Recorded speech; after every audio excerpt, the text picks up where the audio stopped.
Now, the police are urging people to stop attending parties held in contravention of the Disaster Risk Management Act. 13 people were shot, at least 2 fatally, at a party in White House, Westm that was in contravention of the Disaster Risk Management Act. It's understood that scores of people had gathered for a bike show where several bikers were performing stunts. According to the Constabulary's Corporate Communications Unit, CCU, the mass shooting happened after 11 last night. Head of the CCU Senior Superintendent Stephanie Lindsay says 2 persons were confirmed dead, another person was critically injured, and several others were rushed to hospital. There was an illegal event that the police weren't aware of at a particular location.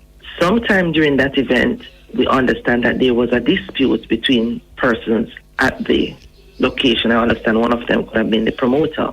The persons left and came back shortly thereafter, where a number of shots were fired. At the end of the shooting, the promoter for the event, as well as another person who was a patron, and other persons were shot. And as you said, we know that 2 died. SSP Lindsay is also urging the public to take a stand against illegal parties. It's similar to what happened in St. Catherine. And the challenge we're having with these events that persons are showing up at these illegal events, and because police are not aware of it, it puts them at a greater risk because there's no threat or risk assessment done, as we would have done in the past, where we get the application and we do the background investigation so as to prevent these things from happening. So I think patrons will have to take a stance that they are not attending these events because they can't guarantee their own safety. SSP Stephanie Lindsay, head of the Constabulary's Corporate Communications Unit, CCU, speaking with Nationwide News.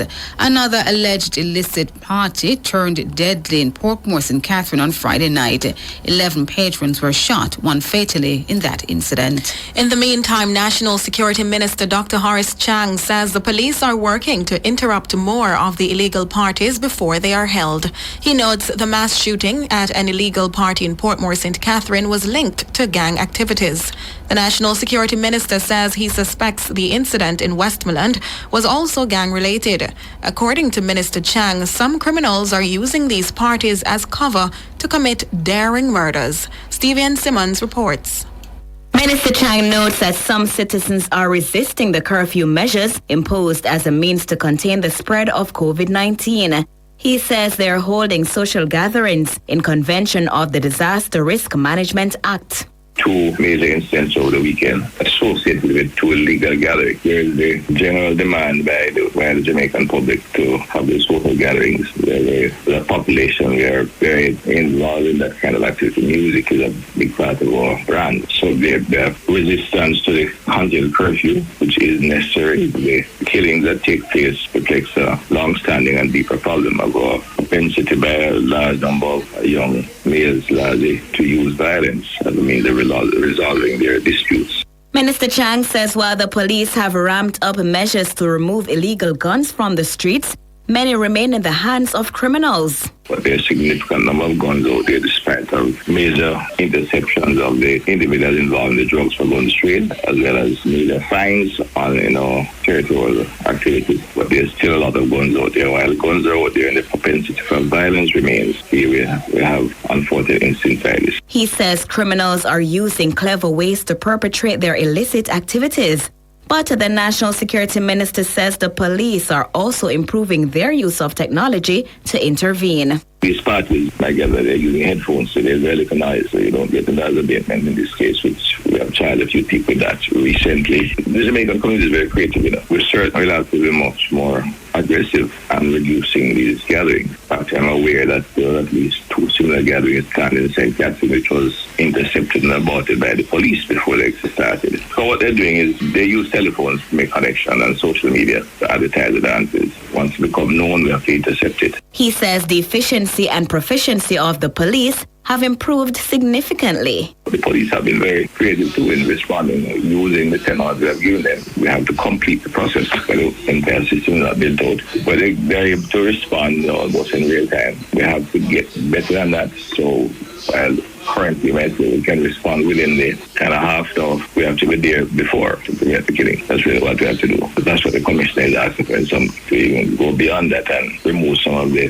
violence produced before they get to that level of even planning of excusing their activity. Stevie Ann Simmons for Nationwide News.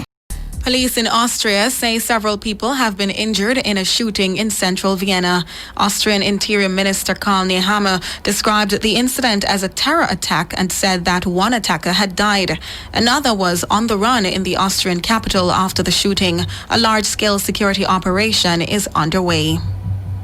And Election Day in the U.S. is less than 24 hours away, and the White House is accusing leading infectious disease expert Dr. Anthony Fauci of playing politics for comments he made during an interview about the coronavirus pandemic.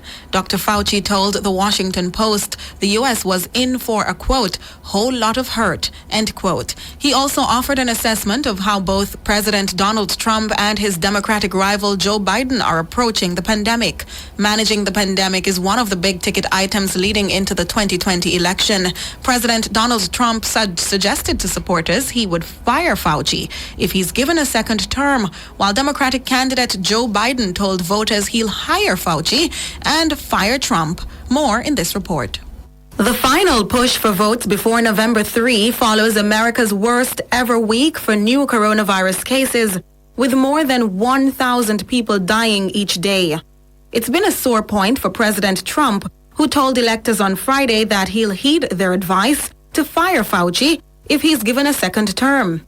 It's rounding the turn, because all they want to do, you turn on the news, COVID, COVID, COVID, COVID, COVID. We'd like to talk about COVID, and then next year, here's what happens, November 4th. You won't hear too much about it. You won't hear too much about it.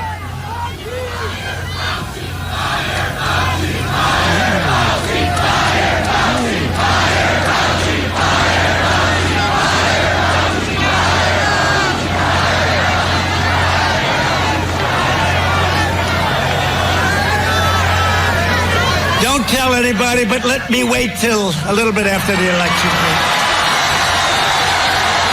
I appreciate the advice. I appreciate it. No, he's been wrong on a lot. He's a nice man, though. He's been wrong on a lot. But his Democratic opponent, Joe Biden, while touring sections of Ohio today, told electors if he wins the presidency, he'll hire Dr. Fauci and fire Trump. And last night, Trump said he was going to fire Dr. Fauci. Isn't that wonderful? I got a better idea. Elect me and I'm going to hire Dr. Fauci. And we're going to fire Donald Trump. Ohio, one more day. One more day. Tomorrow we have an opportunity to put an end to a presidency that's divided this nation. Tomorrow, we can put an end to a president that has failed to protect this nation. And tomorrow, we can put an end to a president that has fanned the flames of hate all across this country.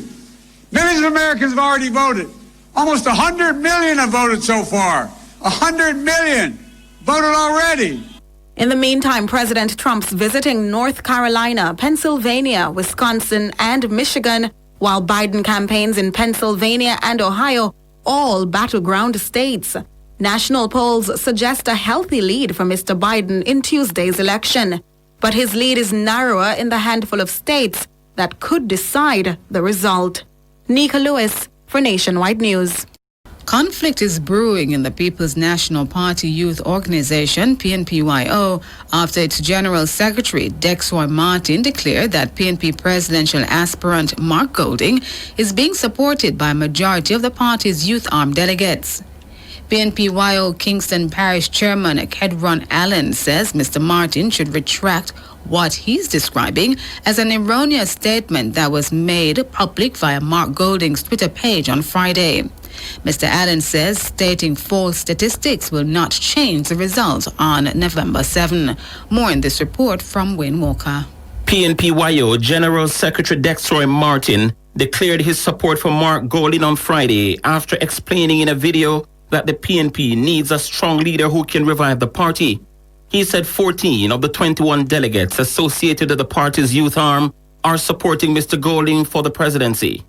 Hi, I'm Dexter Martin, General Secretary of the People's National Party's youth organization. Jamaica needs a People's National Party that is vocal, vibrant, and visionary. A party grounded in a sense of duty to the uplifting of the masses of the people.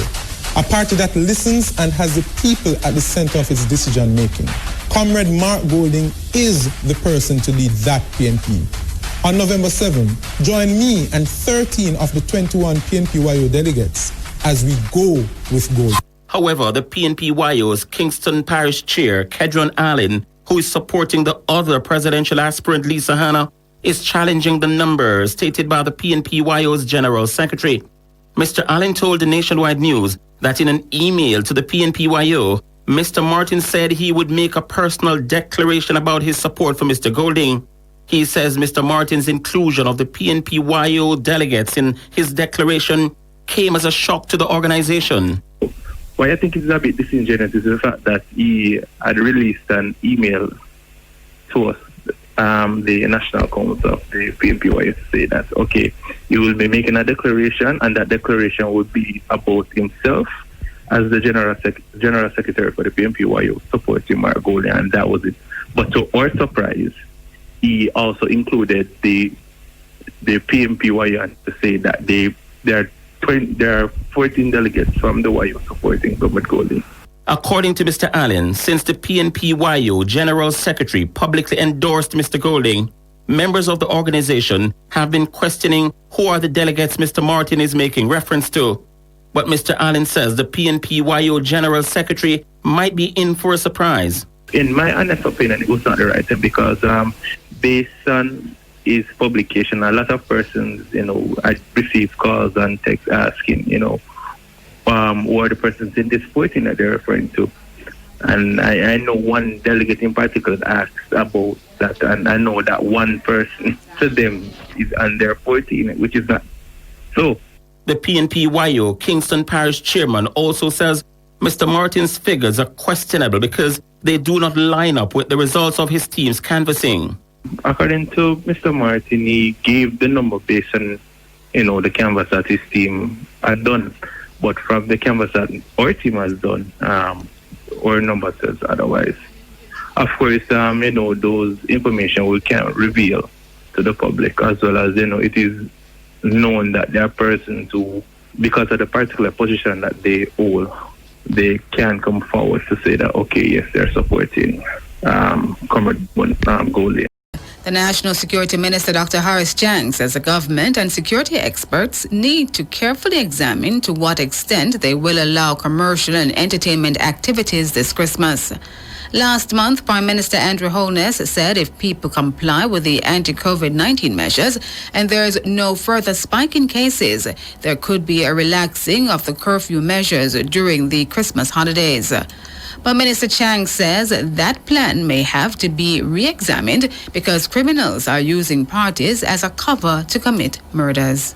That's the thinking that if we maintain the curfews and we manage it and we conduct ourselves with the kind of personal responsibility and discipline required, we could look at a level of opening in the Christmas season. But given what is happening now, we're not only posing a threat to life by virtue of the spread of disease, but criminals are using a cover to murder individuals. They have an increased threat to life of the citizens.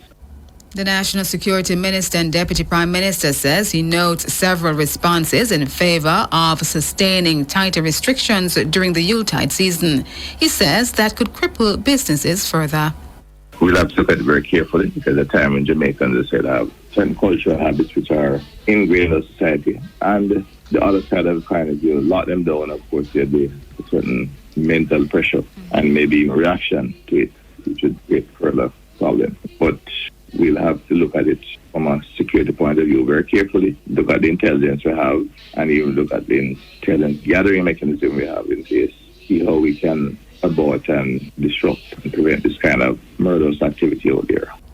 Dr. Chang is also touting what he says is a necessity to impose enhanced security measures like states of emergency.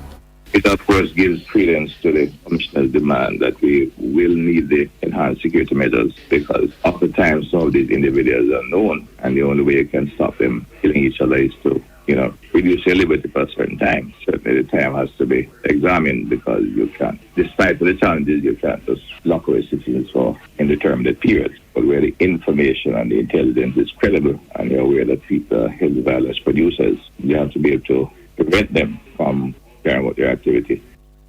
Dr. Horace Chang, National Security Minister, speaking this morning with Nationwide News. The Supreme Court judge recently ruled that, among other things, prolonged detentions under states of public emergency are unconstitutional. Minister Chang says the government will not take any action on the Supreme Court ruling relating to SOEs until they're in receipt of the final judgment.